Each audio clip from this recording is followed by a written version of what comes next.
everyone, to another episode of Sunday Supper with the Queen. I'm the Queen, Christina Green, your American Beauties Plus Queen Excellence. Tonight we're going to be making chicken cherry tomato pasta. So what we've already done is taken 3 chicken breasts and cut them into quarters, so little hunks, you can see. And we season them with salt and pepper and garlic and onion powder, and then put them here in our skillet with some olive oil and brown them on each side. Now we didn't cook them all the way through because they're going to get back into the pan and into the oven to finish cooking.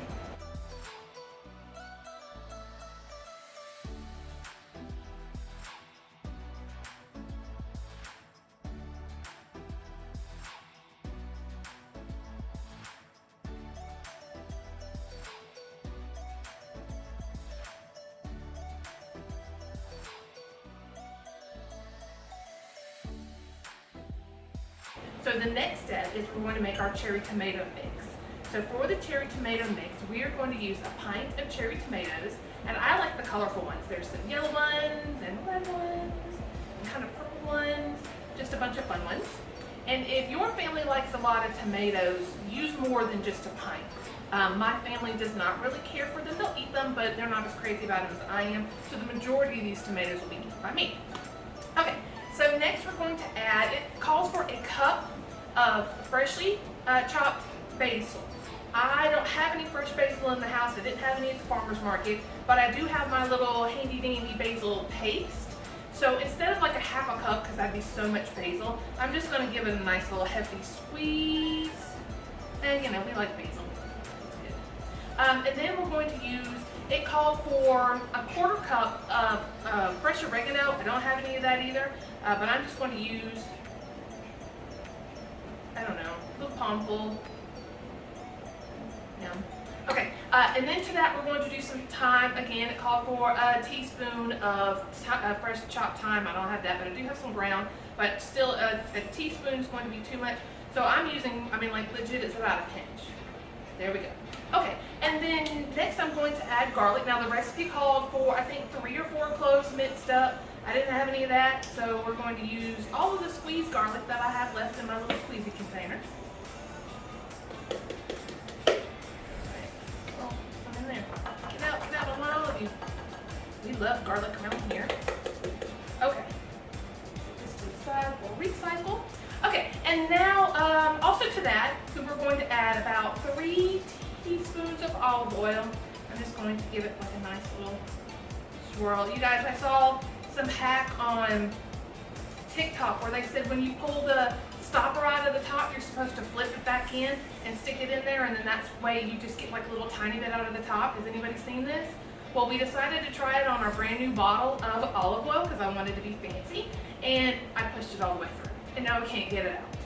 So if somebody out there tell me if that hack is true, because I really want to know. Okay, now we're going to do a little salt and pepper, you know, to your liking. You like a lot of salt. So how's your day? What you guys do today? Yeah? Cool. Alright. That's enough salt. I'll add some more later. Okay, and then we are going to, oop, I forgot something to stir with. So now we're just going to stir it all up. Make sure that everything gets nicely coated. Especially since I use that squeezed basil, I want to make sure that it's all, you know, it's not just one lump. Oh, yum, yum, yum. It smells so delicious. Okay, so now what we're going to do, this is the pan. Okay, so something I forgot to tell you, I modified this recipe just a little bit for myself because the recipe called for you to take a sheet pan and to put the tomato mixture on the sheet pan, cook it for 15 minutes. While you were doing that, brown your chicken. Then put your chicken in the sheet pan with the rest of the ingredients. We'll go over in a minute, and then cook it in the oven for about another 20 minutes or so your chicken is cooked through. That's too many dishes. Who wants to wash all those dishes? So I'm making it just a 1-pan meal. So this is the pan that we already did the chicken in. I didn't wipe it down or do anything. It still has a little bit of olive oil in it and some of that delicious yumminess from the chicken. So I'm just going to add our tomato mixture to it.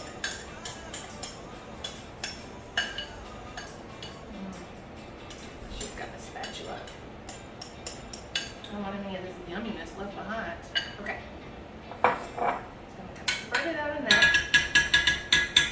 where the rest of the ingredients come in. So now that your tomatoes are in here, we're going to use a 1/4 cup of chicken stock.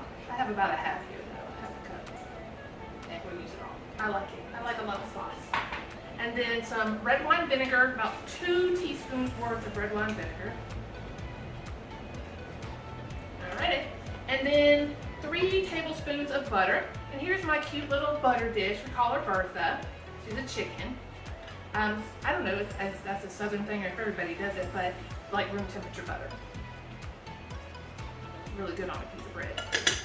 We need a snack. Okay, so now we have everything together in the pan here. We're going to just kind of move it all around, incorporate everybody together. It smells so good. I really wish you guys could smell this. It smells so good. Okay, so now what we're going to do is pop this into the oven for about 15 minutes. We're going to take it out and add our chicken and then put it back into the oven for 20 minutes. I'm not sure if I'm going to come back and show you guys what this looks like or if you're just going to get a picture of it when the video comes together. But I will let you see what the tomatoes look like when you pull them out of the oven. All right, everybody, I'll see you back here in just a little bit. Okay, everybody, we've just taken the cherry tomato mixture out of the oven. This is what it looks like. It's yummy, huh? All right, and so now all I'm going to do is take the chicken that we've already browned and then just start nestling all the pieces in here. I will try to get a little spoon and kind of spoon some of the juices over the top of all the chicken. And then we're going to put it back into the oven for 20 minutes or until the chicken is cooked through. So depending on how big your pieces are, so you see this one's a little bit smaller than this one. So he'll cook through a little bit faster. But once all your big pieces are cooked all the way through, then you'll know that it's time to come out of the oven. And then if you don't have a meat thermometer so that you can see what the temperature is, babe, what's chicken supposed to be? 165. 165. So if your chicken pieces aren't 160, well, if you don't have the meat thermometer to see if it's 165, what you can do is just take one piece out, take the biggest piece out, and cut it in half. And as long as there's no pink on the inside, then it is good to go. It's already ready. All right, guys, so I'm going to finish this up and then put it back into the oven, and we'll see you here in 20 minutes. All right, everybody, welcome back. We have taken our dinner out of the oven. Something else that I forgot to tell you was, I think I've told you, my husband is a nut over mushrooms. He wants to add mushrooms to everything, and I hate them. It's not the flavor, it's just the consistency. They're just like squishy, rubbery in my mouth. I don't like them. So when you get the zoom in shot here in just a second, you're going to see them on the top. But you're also going to see a bunch of delicious, fresh grated Parmesan cheese. Not the shaker stuff out of the jar, like the block and was shaved down. All right, you ready? Come on in. Oh, look at that. You see the tomatoes and the chicken and how beautiful all that just looks together. And the yummy, yummy sauce. All right, so what we're gonna do now is we're gonna plate it. So I made mine, we're having linguini tonight. I'm gonna cheat a little bit on my diet this week and have a little bit of pasta. So I'm going to go ahead and serve us up. A couple of pieces of chicken here. Make sure I don't get any of these mushrooms. Okay, get a couple of tomatoes. Make sure we get some of this yummy sauce. If you can see my bowl here. Ooh, doesn't that look good? All right. Well, Mama can't wait to eat, so we're gonna go in for a bite now. Hopefully it's not too hot. We took it out of the oven just a little while ago.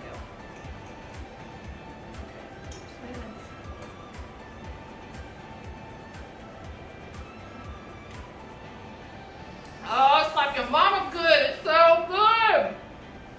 And y'all, I didn't even put any extra salt on it. It's so good. I think it's just the herbs, all the herbs and that garlic. Well, you know what? Next time I make this, I might even want like a little bit of squeeze of lemon. I might add a little squeeze of lemon to this before I finish eating the rest of it. But I think a little squeeze of fresh lemon would be delicious on it. It would brighten up some of these flavors. Okay, hold on. So good, guys. All right.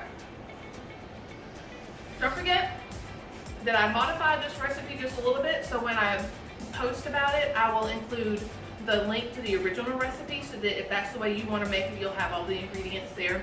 Because remember, it did call for a lot of the fresh herbs, and I didn't have those. So I'll make sure that you have the ingredients for how I made it, and then the link to the original recipe so if you want to try it that way too. All right, everybody, I hope you've enjoyed this episode of Sunday Supper with the Queen. I'm the Queen, Christina Green, and I'll see you here next time. Bye!